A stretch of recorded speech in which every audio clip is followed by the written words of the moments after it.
Hi అండి అందరికీ. అందరు లంచ్ చేశారా? సండే స్పెషల్ లంచ్ ఏంటి ఈరోజు మీ ఇంట్లో? మాదైతే ఫిష్ పులుసు.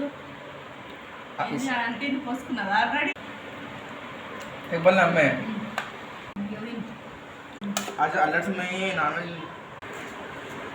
ఇంకా టేస్ట్ సూపర్ ఉంటుంది. మరి ఇప్పుడు ఎందుకు అందాను? నాకు తలకాయ అంటే చూడదాను వాళ్ళకి ముక్క చూడగా నేను ఎత్తాను, నాకు తెలుసు.